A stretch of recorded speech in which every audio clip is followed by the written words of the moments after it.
Thanks, Rachel. So I'll invite our panelists to come up to the table and also our two invited discussants.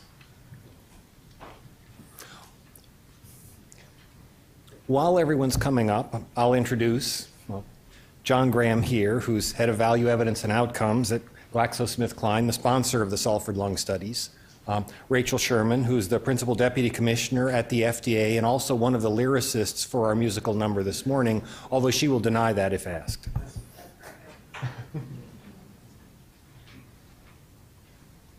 So we'll first have our two invited discussants give some brief remarks and then open it up for discussion with the audience. John, do you want to go first?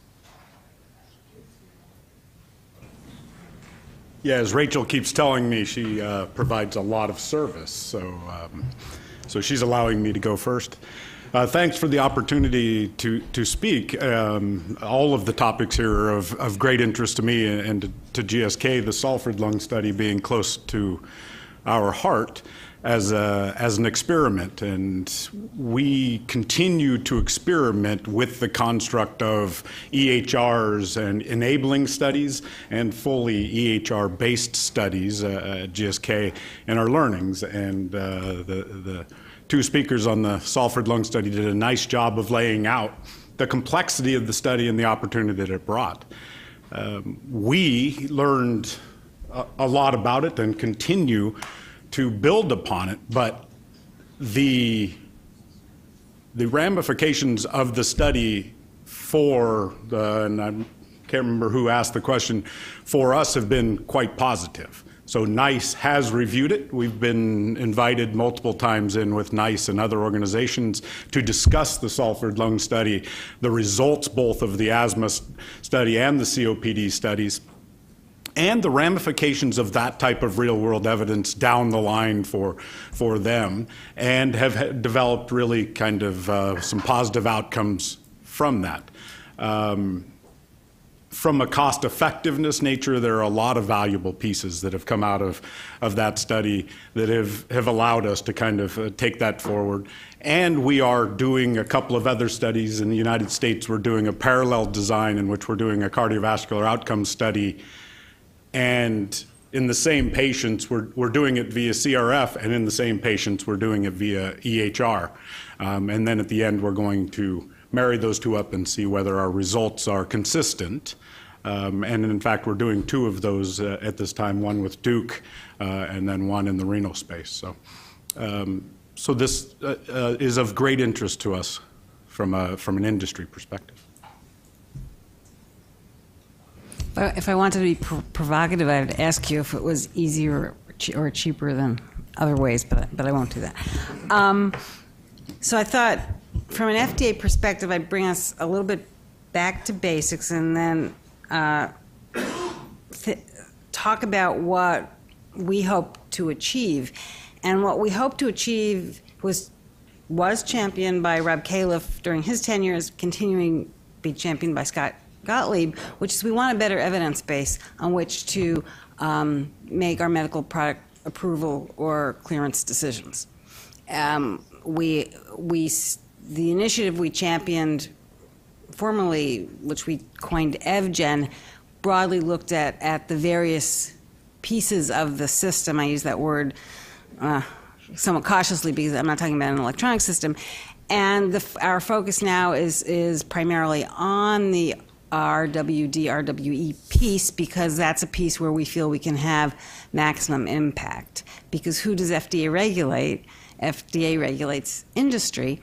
And I've learned many things from Greg over a series of meetings. But one had to do with, we started out with mythbusters, and one of the myths being that there's a very rigid standard. One of them being that there's a very rigid line between pre and post market. So I just want to remind everyone that, and with apologies to my device colleagues, I'm much more familiar with the drug standards and the device standards, but thanks to Melissa Robb, I have the device standard handy. So the drug standard is a single trial plus confirmatory evidence, and here's the part that I think is most important, such that qualified experts can reasonably conclude the product has the effect it's purported to have in labeling. So there's a judgment made, and we communicate it adequately. And so if we approve a product on a very narrow evidentiary base, it may meet that statutory standard, but we may not be meeting our optimal public health mandate. The device standard is, for PMA, I'm just going to, is valid scientific evidence from well-controlled investigations from which it can be fairly and reasonably concluded that there's a reasonable assurance of safety and effectiveness. So in other words, none of those talk about where or how one collects the information, the data, the evidence. And it's a puzzle to me, it remains a puzzle to me, how to turn this conversation. So when we were asked to build Sentinel, instructed to build Sentinel, it was a little bit easier. We were instructed to build a post-market safety surveillance system.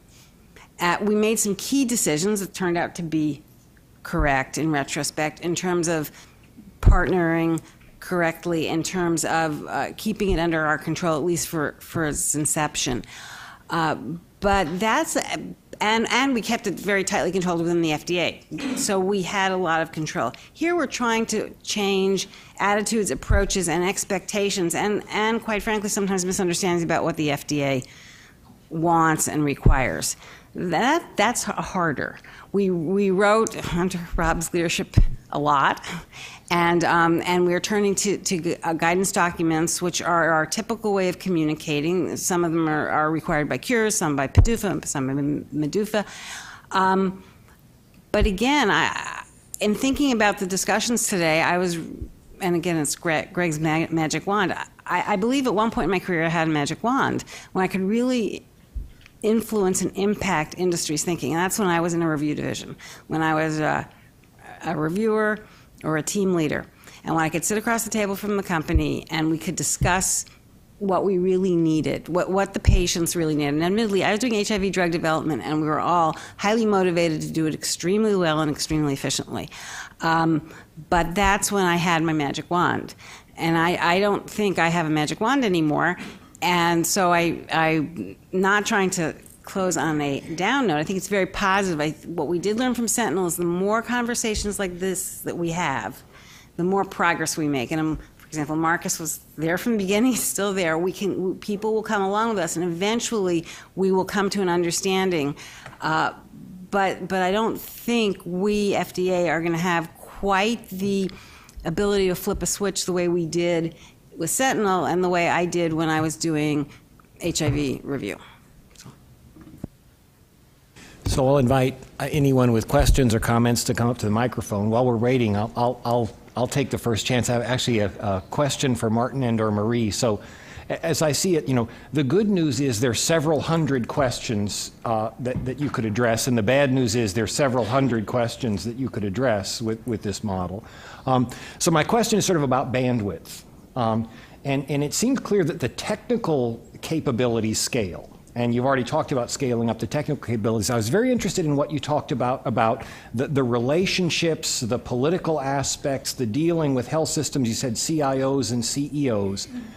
Is that more a scalable activity? Once people have done it once, it's so much easier the next time. Or is that more a tolerance activity, meaning, well, to use an analogy, is this like a franchise restaurant where the 100th one is easier to open, or is this like the Thanksgiving dinner from hell where you say, talk to me in 11 months and maybe I'll do it again?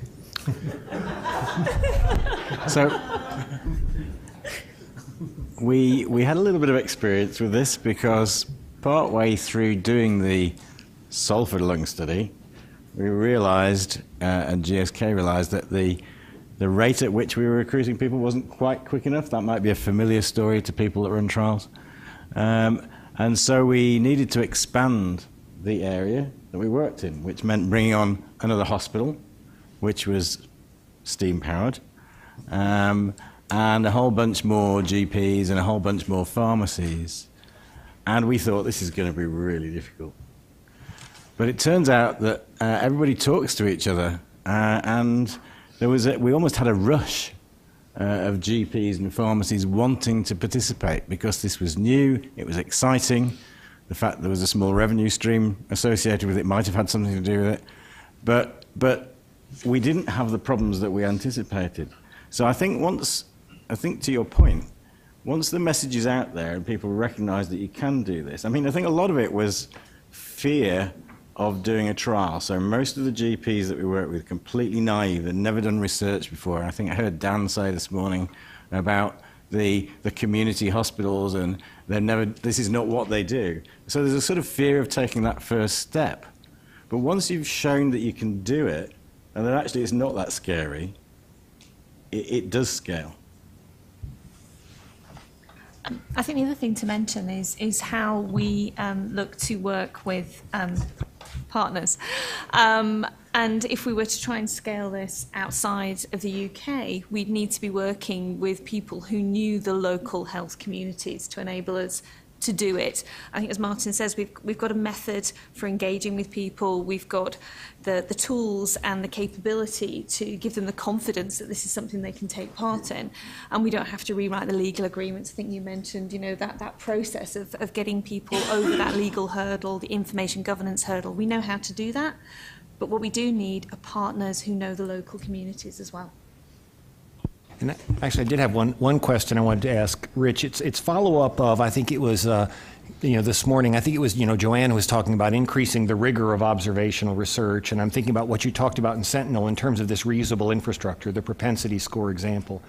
To me, one of the difficulties when we get into those endless methodologic arguments about observational studies is we'll have this method used in this sample and this method used in this sample, which produce different results. And it's sort of like those endless arguments would Michael Jordan be a better basketball player than LeBron James if they played at the same time? And the reason you can argue about it forever is because they don't.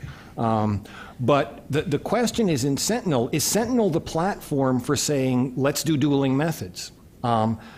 Let's just say, if we have a disagreement, let's go look.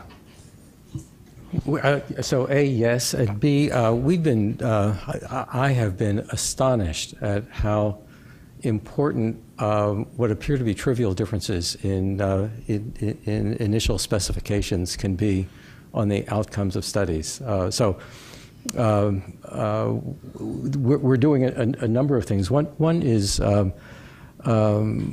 we are completing a very large simulation study that's using the Truven Market Scan database, in which we're injecting a number of known samples so that we can test the performance of our methods in ways that you really can't do by trying to replicate sort of known results in the literature. We did some of those, but it turns out there are very few examples that are considered to be well enough established that you can use them as reference points. But we're doing a systematic evaluation of performance of different methods under sort of known conditions of signals buried in various kinds of populations. So it's a sort of a long-winded way of saying, yeah, I think so. I have a subsequent question related to Greg's first question about the self-study and pragmatic trial in general. I think the self-alone study certainly generated a lot of excitement. I was actually, excited to hear from John that GSK are doing more of them. But personally, I feel how the study was conducted, the complexity and the efforts that you guys put into doing the study actually discouraged the industry a little bit in doing randomized, pragmatic clinical trials, and because of the complexity and the huge amount of efforts. So, my question, personally, I don't think it can be scaled up in a franchise restaurant fashion. And are we setting the best example possible that a pragmatic trial must be done in this way? Shall we just, whenever we do a study, we always put more pragmatic components into it? Or we should really spend a lot of efforts in building the platform so we can scale it up, but who's going to pay for the investment? So I'm happy to hear everybody's input in that, because I do think it's very hard to scale up in the Salford way. So to answer a couple of your questions, I started working for Northwest eHealth about 4 years ago.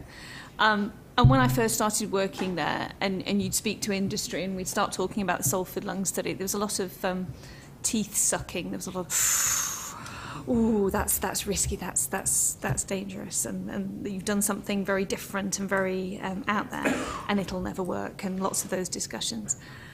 However, my experience and the company's experience is that's changed.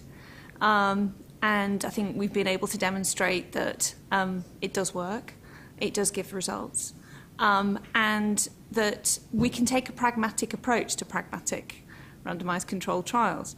So they don't all have to be the same. They don't all have to be exactly as Salford Lung Study is. And we actually look at what the customer needs, look at what industry needs for that particular study, look at the disease area, and then design the study around it, making the best use of the electronic healthcare records that we can do.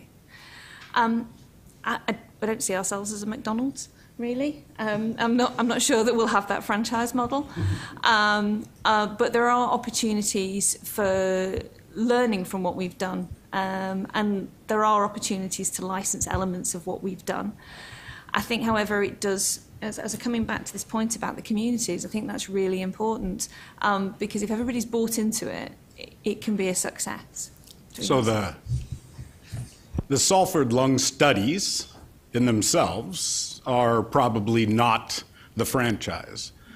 But as Maria said, the building upon the learnings of components of those studies, I mean, to tell you the truth, from the first study to the second study, there were learnings that were then built in to make more efficiencies, better outcomes, better results, better information, a lot of improvements from that. And those are the pieces that I think can build the foundations for future studies, future pragmatic studies. It's kind of like, you know, we didn't just fly to the moon, land a person on the moon. We did test flights. We learned from it over time, and so that we could get to the moon, right? And this, I think, was something that we invested in as a company, is to say, we've got to try it and see how it works. It was originally designed to be a regulatory approval study, but because of timing, it then stretched into the post-marketing phase. But we've learned from that, and we are continuing to be dedicated to trying more and more of that. Yeah, I just want to add that the wider context environment itself is changing, so these studies are not replicable anyway because of the advances that are happening in the wider system. So I think you sort of have to think about it as there will be no replication of exactly how you did it, because the wider environment is changing, and that's why we all have this feeling of we're running in this big hamster wheel, because so much is changing in the wider context and the wider environment as well, that we have to sort of keep up and leverage these positive changes while using what we learned from these earlier efforts. If I could just, one follow-up to that, for the two of you. The time I really winced during the presentation was when you said, I think, did you say trained 3,000 GP staff and pharmacists in good clinical practice? And I thought, ouch, that must have been misery.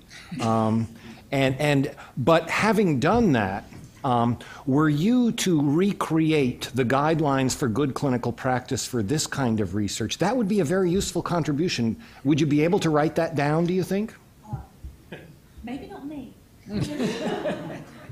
It seems like what we would define as good clinical practice in the conduct of research in this context would be quite different, and you were probably boxed into using the existing paradigm, but it seems like a new paradigm is called for, and maybe you could write it. Well, along that line, when we've talked about doing an additional study in a different therapeutic area, say in immunology, we then looked at this model and had to say, we are going to have to train a set of people in this disease state specifically so that they understand when to intervene and when not to intervene. Because again, if we're trying to do it in a real world setting, in a real world way, then we can't have people overdoing it or underdoing it. They need to understand how they should interact. And that's not the same and not standardized, which is the pragmatic component of these studies. Greg, could I riff on that for just a second and pick on Rachael, one of my favorite activities? I think it's publicly known that the FDA approached the rest of the members of ICH last year and said, we need to redo the GCP, which I can't resist saying it may not be good nor clinical nor practical as it relates to this kind of research. We need to redo it so that, for traditional regulated trials, GCP as it exists is probably pretty good. That's what it was designed for. But for this kind of research, we need a new way. And there was radical enthusiasm across the members of the organization. Now, it's going to take a little while to get it done, and I don't know if you can update on the current status. It's in progress. Does that help? And while I have the mic, I just want to, and then I'll turn it over here, because I think you're onto something really important. If this is not franchisable in any way, then we are doomed, because some people in this room have paid over $500 million for one single clinical trial, where I think in retrospect you could look at it and say that, there was nothing gained from the last $400 million, basically, in terms of answering the question that was important to the clinical community. And I won't mention any individuals, but rivaroxaban, is very close to me because I was very involved with that. And so I think the question is, could you write down what a franchise looks like? And I hope it looks something like what PecorNet is building, what was described in the talks today. There have to be common elements of what these people are doing, because there has been a big investment in infrastructure, and if you can't scale it and do it over and over, also a lesson I'm learning at Google, you talk about scaling, reducing costs per transaction. It's just quite remarkable. If you can't do that, then we will continue in the situation where most people with their diseases don't have the critical questions answered so that people know what to do in healthcare. So I would hope we say it is franchisable, but it may not be McDonald's. It may be sort of something with a little more regional flavor based on all kinds of factors that could be objectified. Hi, Janet Murchabroda with the Bipartisan Policy Center. This question is for Rachael, actually. We've heard a lot all day. Could you share, how would FDA, how would Rachael Sherman define success? If we could answer the critical questions that our patients need us to answer. I also, that would be long-term success. Short-term success would be to remind ourselves and really believe that we've been doing this for a very long time. Amiodarone was approved based on a case series. Intravenous ganciclovir was approved on a case series. Didanosine was approved initially on 4 uncontrolled trials in 91 patients with an interim look at CD4 counts. I could go on. Those are old examples. There are newer ones. We've really been doing this, and as Bob Temple's fond of saying, if it's a home run, we don't need a statistician, with apologies to any statisticians in the room. But we seem either to be struggling with vocabulary or to keep forgetting the goal. So the goal is not to define RWE and RWD. The goal is to get better information and to do it in a more sensible way. We formed CITI almost a decade ago, or maybe it's a decade by now, because we knew FDA alone couldn't tackle this issue of monitoring. The people were going to every site every week and checking every value. And we've had, I don't know, Rob, some success, right? So it may be slow, but I think we have to keep an eye on the goal. I had a question for Rachael. Something I thought, as you're talking about, that's a bit different about the device world is, not just this this blurring of the pre-approval, post-approval. The pre-approval, post-approval boundary with devices, but also the fact that the explicit device, the device-specific registries sort of make explicit what the research burden is. And making that explicit may be reasonable when we say, if this device is a $22,000 device, then to say we would spend $900 on data collection for a $22,000 device is not unreasonable. But it makes maybe a little more explicit, what percent of the cost of this product do we think is reasonable to invest in the long-term evaluation of it? And now that we have some drugs for which a course of treatment costs more than many relatively expensive devices, maybe we should start thinking about that. Is the registry model only maybe a very short version of my question, will the mandatory registry model only work for relatively expensive treatments where the treatment itself can carry the cost? Well, the first sort of disclaimer as I answer your question is that it's actually quite complex to determine who's paying what for the registries, so that's a whole kind of different topic because they and depending whether they're mandated or not mandated. So there is a whole there's a whole financial aspect to that needs to be unpacked. But I sort of think as sort of the dream that many of us have had of using data generated in the course of care, clinical or at home, is sort of a new version of the registry. So this is data that can't be used automatically. It has to be curated. There has to be quality checks. And you could sort of start thinking about registries, sort of an expanded definition of registries, where there are the quality checks, the linkages to the appropriate data so that we have the complete course of care for the patients. And so I actually think in some ways we are all moving towards that expanded definition of registries, but it looks a little different from we're going to develop one registry on one single device. So that's sort of where we're moving if we think about this as sort of a links to various data sets, data curation, advanced methods to do the studies, et cetera, et cetera. So the short answer is I think that's where we are moving. It just looks a little different from the traditional registries that we've been used to. And just going to Rob's comments earlier, I think that idea of multiple methods involved in multiple pieces of the study is what we need to be able to franchise.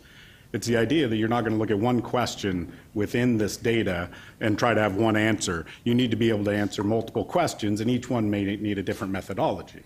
And that's where we need to grow in our abilities around advanced methodologies, analytics, and use of data is more in a comprehensive usability. Yeah, Jesse Berlin from Johnson & Johnson. For the Rachael with 2 A's, just picking up on this same theme, I think you may have, you partially answered my question, and it goes back to the first or last, most recent one of these National Academy meetings where we had some of the device registry owners talking. And I'm not going to remember which registry it was, but for a 40-minute procedure, the data entry takes 4 hours. And so part of the answer to the question is, what can we use that's already being collected? Part of the answer is we need to exercise some self-restraint about, what data, what information do we really need? And I understand in surgery it's much more complicated because there's all these very detailed patient factors and very detailed surgeon factors that matter for outcomes, we think. But how far overboard do we need to go to understand those? Maybe that's a rhetorical question. It is somewhat of a rhetorical question. So, I think the story I hear is that it takes longer to fill out the form for the registry than to do the procedures.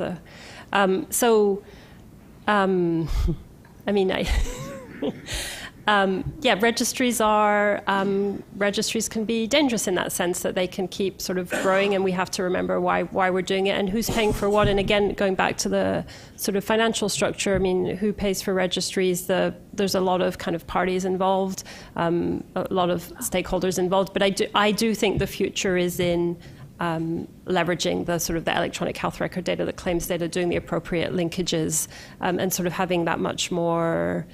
So that sort of wider approach to the problem, and not constructing it registry by registry. Yeah, let me just follow up. Maybe it's briefly. We were involved in some discussions a year or so ago, and I'm sorry Denitsa's not here because she was helping lead this discussion about a national breast implant registry. And I think it's still hung up in negotiations after 2 years, so that's another story. But where we ended up with that was there'd be some initial data collect when a woman gets an implant, and this is a very hard population, at least for the cosmetic surgery augmentation. It's a difficult population to follow. So what you don't want is 40 pages of data collection. Every time, every 6 months, someone has to come in. So where we ended up was this idea that after some initial details of the surgery and the implant, the only way that a woman would get called back again is if she had a reoperation.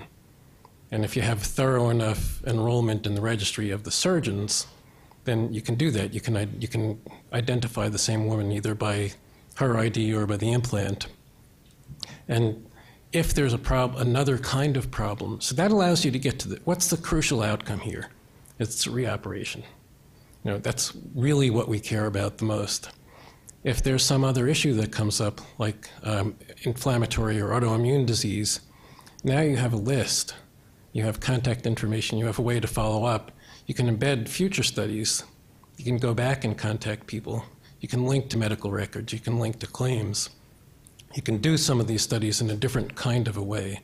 And Rich is looking like he wants to answer this too. But I'm just wondering if maybe that's unique to this particular population, this situation. But is that a way forward? Not collecting everything at once, but forming the linkages. Yes, I mean, I think that's the work in the next few years, is exploring all the different ways to do this, and looking at cost effectiveness, looking at scalability. Beima from British Standards Institution. My question probably is remotely related to Dr. Cliff's earlier comment. It's a bit more, I would say, philosophical or fundamental on quality. So I think quality has been touched upon earlier today, just once I noticed, for the clinical research world. And my question probably is more for Rachael from FDA, but other panel members, please feel free to chime in. So earlier this year, FDA published a paper on Drug Information Association's journal on how the agency is encouraging the quality aspect for a clinical trial. And there are a couple of organizations have been mentioned, such as CTTI, which is FDA's Duke Center for Clinical Trial Transformation Initiative, as well as another organization, Transcelerate, working on the quality framework. So my question is more on what FDA has talked about it, and what is your action for the next few years? Because we all know GCP is not enough, and how FDA can act upon this, and in a way, regulation or specific program can engage key stakeholders. That's pretty broad question. So I'm a little stumped as to how to answer it. In general, you've mentioned the ways FDA goes about trying to influence the field. So, and I think you're specifically talking about clinical trial quality and not, for example, manufacturing quality, right? So that is embedded, obviously that as we've both mentioned, helped spawn City, helped spawn a number of guidances, and is embedded in what's in the Office of New Drug reform or kind of reimagining that's going on right now. And when we speak the usual ways we speak, in terms of we put out guidance, and that's generally how the FDA tries to influence the system. I mean, does FDA have the intention? I mean, we know pharmaceutical manufacturing world that there's a quality metrics program by FDA. What about the clinical? I mean, if we relate it to real-world evidence, does FDA have such intention to publish such guidance, such as in the quality metric world? I think that, first of all, speculating on exactly what we'll publish, when we'll publish it, is always fraught with peril. But I would say that that's obviously an area of intense interest for the agency and for the industry. Thank you. John Birch with Mid-America Angels. I have two quick practical sort of questions relating to Salford and possible scalability of what you've done there. Was patient matching, patient identity matching, an issue that you dealt with? I gather, since it was a local community, that may not have been a big problem. But when we think about trying to scale here, that's huge here in the States. So my second question, I think, is for Rich. It has to do with claims data. Are claims data as good as they used to be? I've heard that after ICD-10, more and more fudging is going on the coding. And secondly, that with the churn in insurance companies, that the historical data per patient is just not there anymore with nearly the consistency it used to be. So first, the Salford question. So I just want to clarify what you mean by patient matching. Well, merging records. Merging records. I thought that's what you probably meant. Yeah. So we have a single unique identifier, the National Health Service number. And so the data that appear in all of the different data sets can be matched on that number. So it's actually far less of an issue for us than it would be here in the US. And you rely totally on that. I mean, there's no We rely on that verification or double we rely checking. on that for everyday care. It's not just research. I mean, that is for everything. So John, you asked me two questions. One is, what about ICD-10? And ICD-10 is a bunch of work, and FDA has asked us to put a lot of energy into understanding what the implications of the transition are.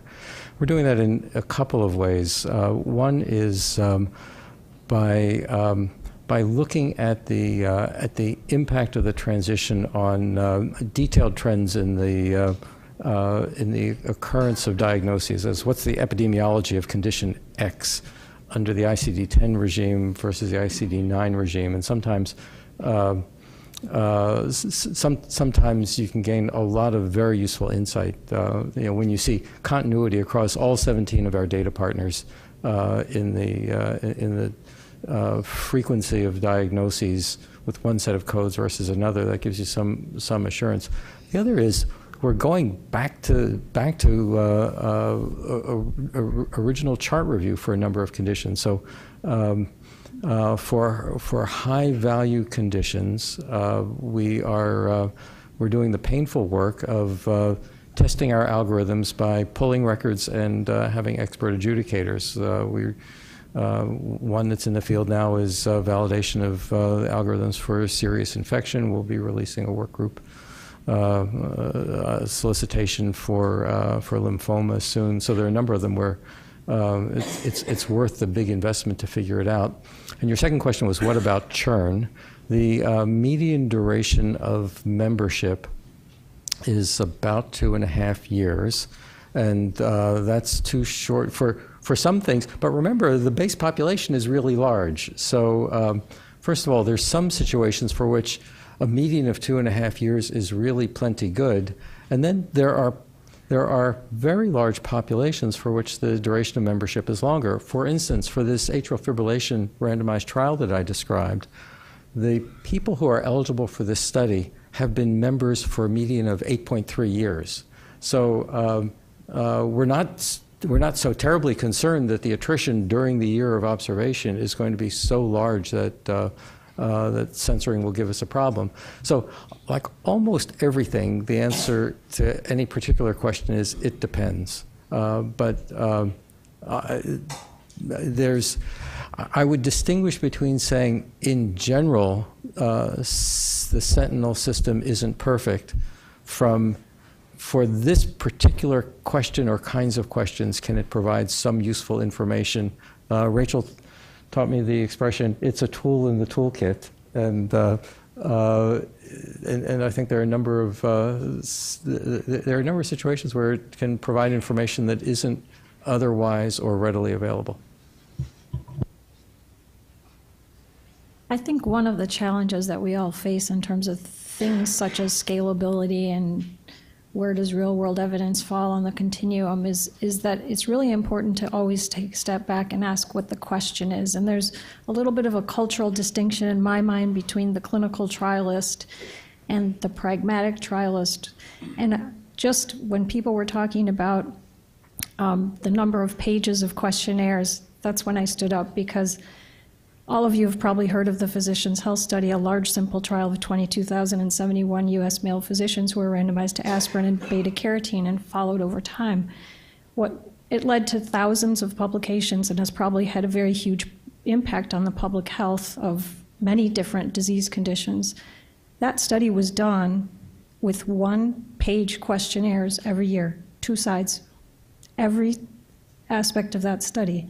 So I think if we can start to get our minds around what the question is and what is the information we absolutely have to have, I think we can start making progress in terms of those kinds of issues of not having 40 pages. If I could just comment really quick, because I think you hit it on the nose with the question.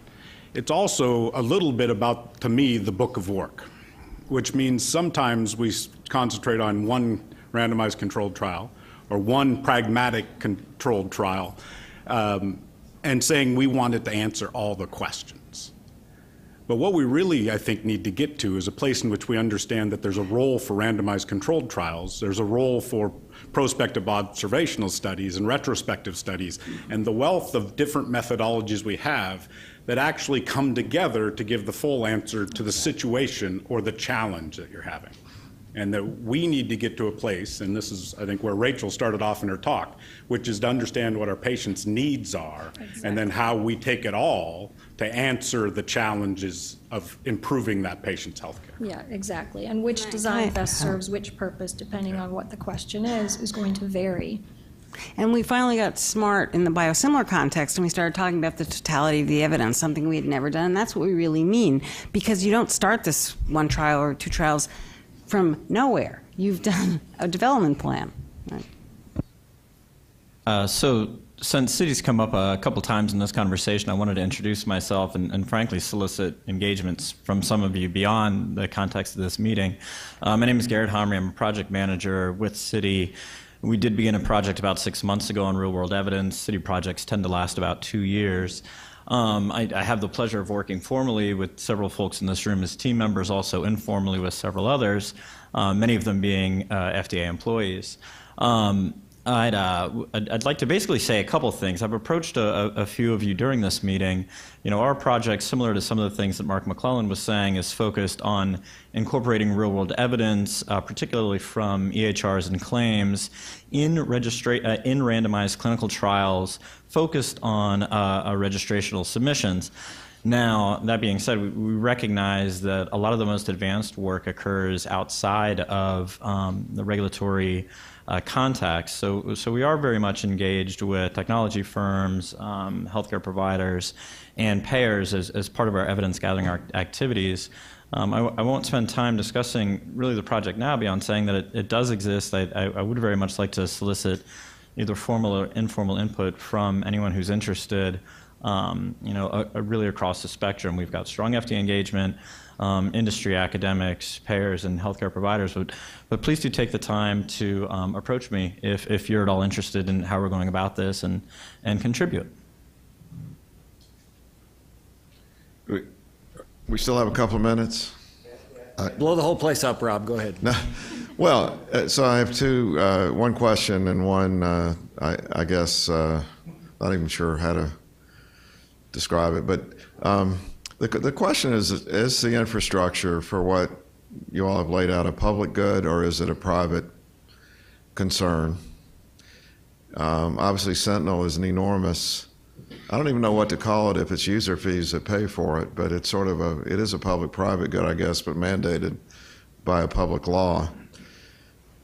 But because it seems to me, the going to the moon case was brought up, and it took a massive set of iterative public investments to make that possible. Now, finally, years later, it's getting privatized, but on the back of a public investment. And then the other question, it's been alluded to several times, those darn doctors. Getting the, because scavenging data and doing observational analyses is one thing, but, as the Salford folks, I think, nicely pointed out, the engagement of the healthcare professionals is an interesting art form, and I think it's troublesome, particularly in the U.S. right now, because docs feel so pressured for time and are on such a treadmill. So I'm interested in views about, in the U.S. situation, how to get healthcare professionals involved and how that's going. I think, Rich, and correct me if I'm wrong, and think about this infrastructure, that say what's public. All of the technical knowledge that Sentinel has created is public. I mean, the specifications of variables, the analytic methods, the reusable code, that belongs to the public. So the knowledge, which to my mind is the most valuable asset, belongs to everyone, I think. There may be infrastructure that's created, which is bricks and mortar infrastructure that lives in one place and can't scale. But the knowledge infrastructure of the how-to.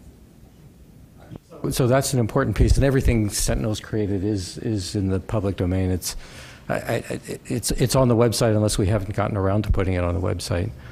But the thing that's made Sentinel be a success is that private organizations have been willing to participate as paid volunteers. Critical to Sentinel's existence is the fact that each of the data partners has understood that every activity is opt-in. So now, most data partners opt in to most activities, but that doesn't change the fact that activity by activity, query by query, they can decide that they don't want to answer that question. Another thing that was critical in Sentinel's success was the early decision to build it as a fully distributed model. So we would probably still be having lawyer-to-lawyer conversations if it was around creating a pooled data set with rules around who could use it for what. So by saying, please don't send your data, we'll send you a question and you can choose to answer it if you want. So that's an important consideration when you say to whom does it belong and who can use it, because many of you know that we've built an identical portal for the NIH called the NIH Healthcare Systems Research Collaboratory Distributed Research Network, and the systems can participate or not if they choose to. IMEDS, which is built by the Reagan-Udall Foundation, is intended to be a mechanism by which primarily regulated industry can engage with the Sentinel data partners. There's been growing pains, I think, with each one of those around what are the rules of engagement and what should the fees be. Several people have said data's expensive. So Sentinel's expensive. There's this big expense that FDA is shouldering. Query by query, it's also pretty expensive. And so it's not expensive in the sense that industry can't pay it, but it's expensive at the level that most NIH investigators can't afford it. Your typical R01, which weighs in at $500,000 a year, won't support the full Sentinel network to do even a single query. So just trying to give a sense of whom does it belong to and what does it cost. It's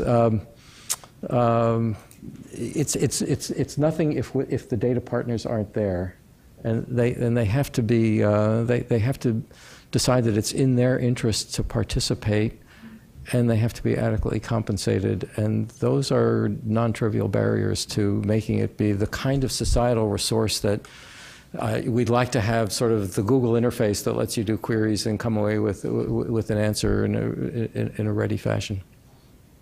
I know, Marcus, you're speaking later, and I hope you'll pick up on that theme.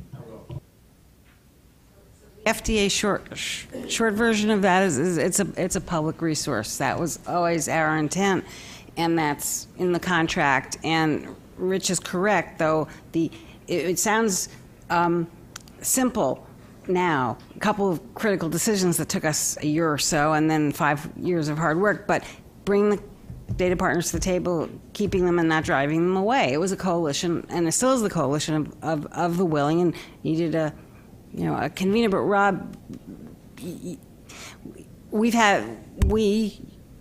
and I and our group have had this conversation many times, and I don't think you believe that the FDA is in a position to play a similar role in transforming, in ensuring that clinical care and clinical research are integrated. We're just, particularly not right now, but in general, not in that either that financial position or that bully pulpit position. And what I learned from you is that the health systems have a large role to play here. Thanks very much. I think we've reached our break time. I want to thank all of our panelists and our discussants. And we will reconvene in 20 minutes.